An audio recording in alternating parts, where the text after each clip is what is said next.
Monsieur le Président du Conseil de salut du peuple, chef de l'État, Monsieur le Président de la Cour suprême, Messieurs les membres du Conseil de salut du peuple, Mesdames, Messieurs les ministres, Monsieur le chef d'État-major général des armées, Excellences, Messieurs les ambassadeurs, Messieurs les représentants des organisations internationales, Mesdames, Messieurs les représentants des cabinets ministériels, Mesdames, Mesdemoiselles, Messieurs, honorables invités, la présente et brève cérémonie pour marquer ma prise de fonction comme Premier ministre, chef du gouvernement de la République, m'offre d'abord l'occasion de remercier le Conseil de salut du peuple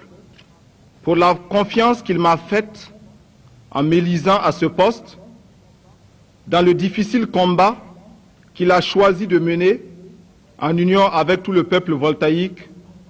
pour engager résolument notre pays dans la voie de la liberté, de l'indépendance et du progrès. C'est aussi l'occasion pour moi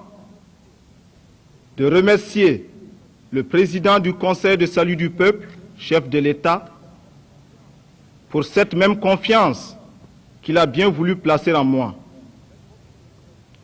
Avec votre autorisation, Monsieur le Président du Conseil de salut du peuple, honorables invités, je m'adresserai tout particulièrement aux membres du gouvernement. Cette cérémonie me permet d'abord d'aborder avec vous tous, Mesdames et Messieurs les ministres, qui êtes devenus mes collaborateurs dans la conduite des responsabilités qui me sont dévolues, les grands axes de l'action qui devra être la nôtre dans le gouvernement et les exigences qu'il commande de chacun de nous pris en particulier et de nous tous en tant que composantes imbriquées d'une même force appelée à atteindre avec l'efficacité optimale les objectifs assignés par le Conseil de salut du peuple au gouvernement. Car si le Conseil de salut du peuple, en mesurant toutes les implications, a décidé de liquider le pouvoir autocratique et dictatorial du CMRPN en cette date historique du 7 novembre 1982, ce n'est nullement pour des raisons individuelles, subjectives ou personnelles de tel ou tel de ses membres. C'est d'abord et essentiellement en raison de la haute conscience qu'a ce mouvement du respect qui doit être dû au peuple voltaïque et à sa dignité. C'est d'abord et essentiellement parce que,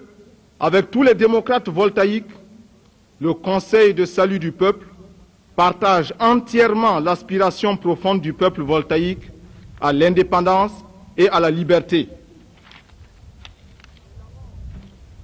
C'est d'abord et essentiellement parce que, avec tous les patriotes voltaïques, le mouvement de salut du peuple, partie intégrante du mouvement populaire voltaïque actuel, est décidé à contribuer à débarrasser notre pays de toute tutelle humiliante et de toute dépendance exploiteuse,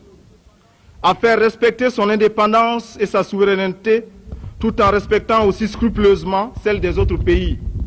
à redonner au peuple voltaïque la confiance dans ses capacités à changer lui-même son destin, à faire avancer la Haute-Volta dans la voie du progrès, ce qui exclut le folklore, l'improvisation et le charlatanisme dans les méthodes de gouvernement, afin de permettre,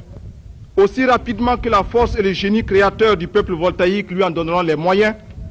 de nourrir le peuple, de lui donner une eau saine à boire,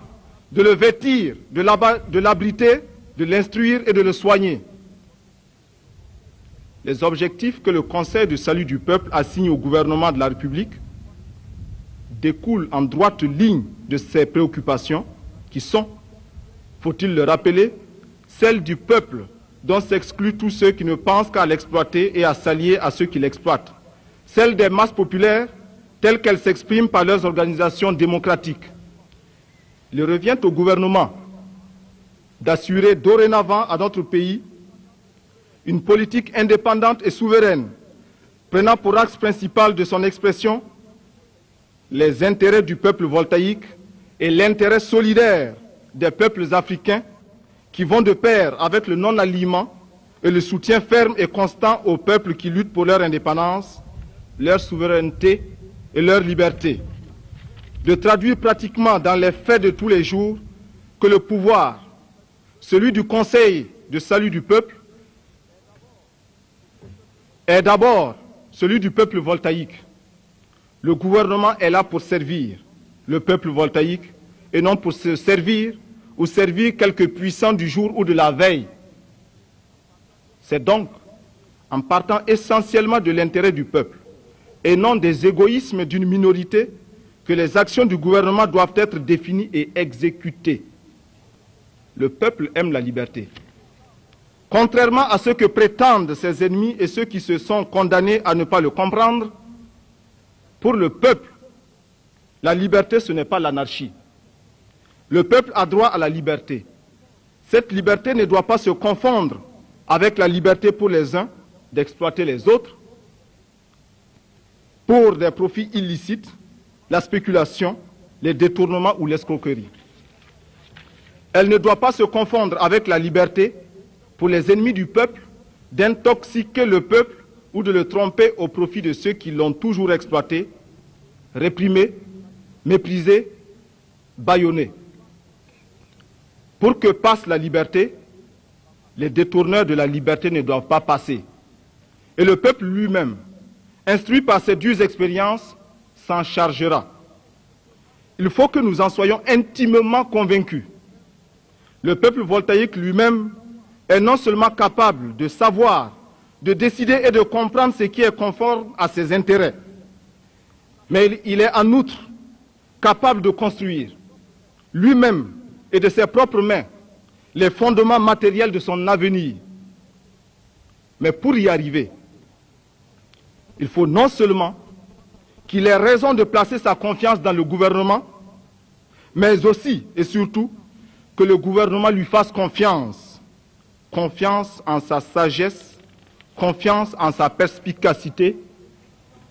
confiance en son intelligence et en ses capacités, confiance en son esprit de sacrifice. Nous ne devons pas craindre les masses